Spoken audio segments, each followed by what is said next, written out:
pretty soon, you might need to own an Xbox if you want to play the Batman games or Superman or any sort of DC franchise or anything that is technically currently owned by Warner Brothers Games. Because, as we know from last month, AT&T had announced their plans or intentions to actually try and sell off their WB Games partnership. They wanted to sell off WB Games in order to get somebody else to buy these companies up that are under the title of WB Games and make games with them. We don't know the full extent of what they're looking for yet, but we do know that they want to do that. So we did talk a little bit, I believe it was last week or the week before, about who is interested in buying this, because there were reports that both EA and Activision were interested in buying WB Games or interested in eyeing up how much this would cost and what it could do for them. Now, there was a lot of pushback, especially in the comments here, like, oh man, that is a terrible situation. Pretty much Alien versus Predator. It was the whoever wins, we lose idea. A lot of people were feeling. But there is a new contender now because reports are coming in that Microsoft is interested in buying WB Games and owning the rights to games like the Batman Arkham series, even the Middle-earth games, Mortal Kombat, all of these as well. This is reported from a lot of different sites right now. It came up from insider reports over at theinformation.com. And it also has been reported by GameSpot along with a plethora of other websites. Now, here's the thing with this. As I say with all of these reports, before anything goes through, before we know anything, is that you need to take this all with a grain of salt. Because we don't know actually what is and isn't true. All I can tell you about this, since I am not there and I am not leaking information, and I have very, very little insider information coming to me about any of this stuff, what I do have, I usually just tell you. But the thing with this is that these are anonymous sources, because anybody who reports this kind of thing is going to get fired. If I work at Microsoft and I'm under Phil Spencer and he says, hey, we're thinking about buying WB Games, I say, okay, cool. And then I go on Twitter and I'm like, LOL, Philly boy just said we're buying WB Games, LMAO, we got him, R2. My job is gone. I'm fired and I'm probably getting blacklisted from the industry because people know I leak trade secrets. This also has led to a lot of false reporting, false rumors, because all we can rely on are he said, she saids of the whole rumor mill. I do want to mention as well that despite all of this news, and I'm putting that in quotation marks in terms of what's being bought, what's being sold, the companies eyeing up WB Games, we don't know what IP would actually travel with the companies. We don't know if maybe, AT&T would sell off WB Games, but say, hey, but we're keeping Batman, and we're keeping Superman, and we're keeping Middle-earth and Harry Potter, and we're just going to license those out to other companies. We don't know if that's going to happen, or if, say, WB Games would be purchased and some of these IP would go with it. Like, hey, you get WB Games and you can make any of the DC Comics properties into video games for 10 years. Go for it. And then we get the rights back. Or it could be you just get them in perpetuity. We don't know how this will work in terms of the assets that they are reportedly selling, or if that will be renegotiated later, or if they will just hold on to those assets and license them off.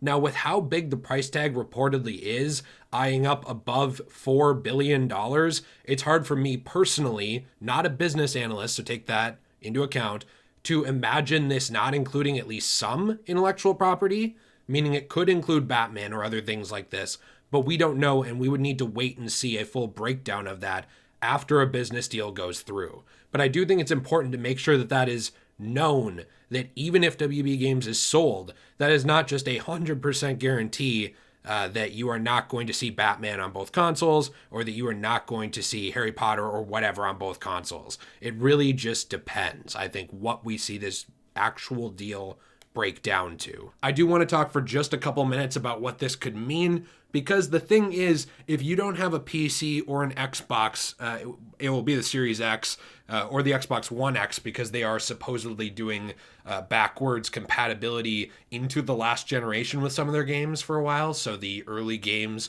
on Series X are supposedly supposed to also run, a lot of them, on Xbox One. So if you don't have an Xbox platform in the future, that means that you're not going to be able to play these games if that happens. However, Xbox has also done a lot of Xbox on PC stuff, so I could very easily see this coming to PC as well and being something released on Xbox and PC only if Warner Brothers Games was bought by Microsoft. I'm not sure how I feel about this. The thing with exclusives is that I have very mixed feelings on them. Very mixed feelings.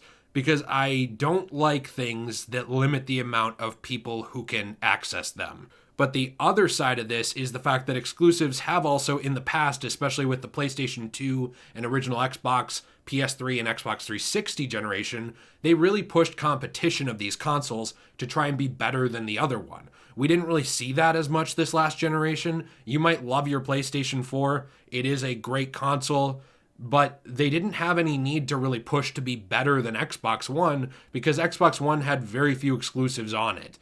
And the few that it did, a lot of them came to PC eventually. Even now we see the Master Chief Collection on PC. So I'm in a position where I don't like the idea of limiting the access to these games, to Mortal Kombat, to obviously Batman, to any of these WB games, Middle-earth. But I also think that it would be interesting to see this inspire more of a competition between PlayStation and Xbox in order to elevate them to try and be better than the other one. Because when that happens, the consumer benefits in that way. If Xbox is trying to be cheaper and better than PlayStation, then the consumer is benefiting by that decision. If Xbox can't stand a chance and doesn't even have to compete, the consumer doesn't.